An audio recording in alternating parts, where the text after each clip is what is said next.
Hi everyone, welcome to the Witch's Book, Dark Tales. If you're new here, consider subscribing. We dive deep into the darkest, most chilling real-life horror stories the mountains hide. If you're returning, thank you for coming back. Tonight, I'm sharing true tales from the Appalachian Mountains, stories people still whisper about long after the fires died down. Dim the lights, get comfortable, and remember, viewer discretion is advised. What you're about to hear made the hair on my arm stand up when I first read it. I kept the voice in the small details to preserve the feeling of someone telling you what they actually lived through. These are real accounts, collected from locals, trackers, and historical records, the kind of stories that make experienced outdoors people change their plans and go home early. Story 1. The Forgotten Path. Imagine hiking with someone you love, ending a trip halfway because of an injury, and deciding to push on alone. That's where this one begins.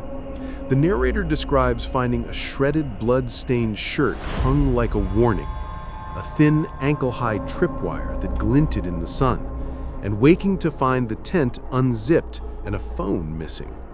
They cut the wire once, moved camp, and later found another wire placed directly where they had urinated during the night, a sign someone had been close enough to observe intimate details and return while the hiker slept.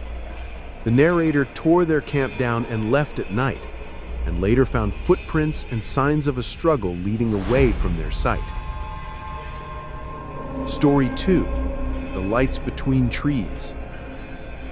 A seasoned park ranger I spoke with told me about recurring reports of strange, low lights moving through valleys and just above ridgelines, lights that didn't behave like car headlights or campfires.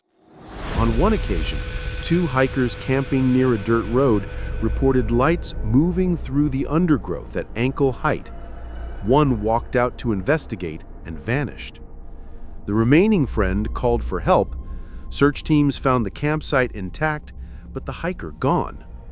Nearby home security footage later showed a tall, thin figure walking through the darkness, surrounded by small floating lights, an image people compared to folklore and modern UFO tales alike. Locals warn, chase those lights at your peril.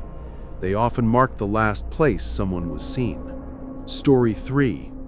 The Cabin's Warnings. A couple following an offline map discovered an old cabin that wasn't on official maps. Inside, a guest book filled with names from decades past and notes tied with twine that warned plainly, do not follow the sounds and do not answer the wind. That night, the wind seemed to make tonal, almost voice-like noises that changed pitch when they turned their head. At midnight, someone knocked twice on the door. Footsteps led into the tree line and stopped suddenly. No return. In the cabin's corner, they found tiny dolls carved from bark, each one pierced with a small nail.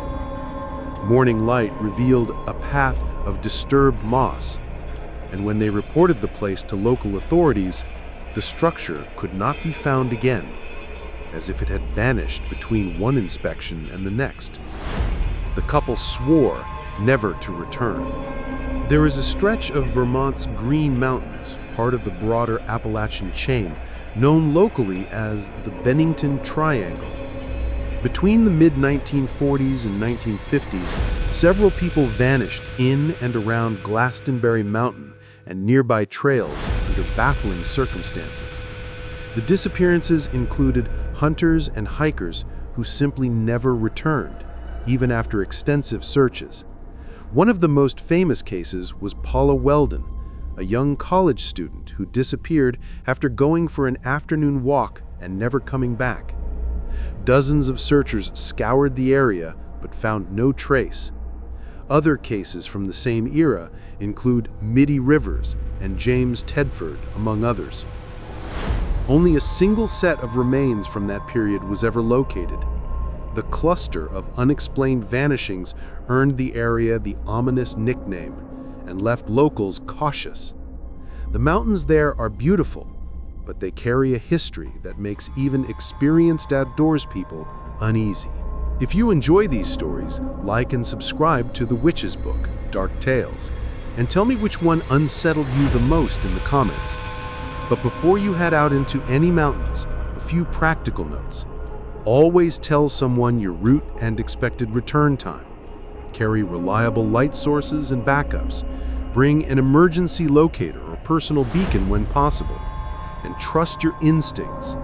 If a place feels wrong, leave while you can. Better to be safe than sorry. Thank you for listening. I'll be reading your stories and may feature them in a future episode. Sleep with a light on tonight, and be careful out there.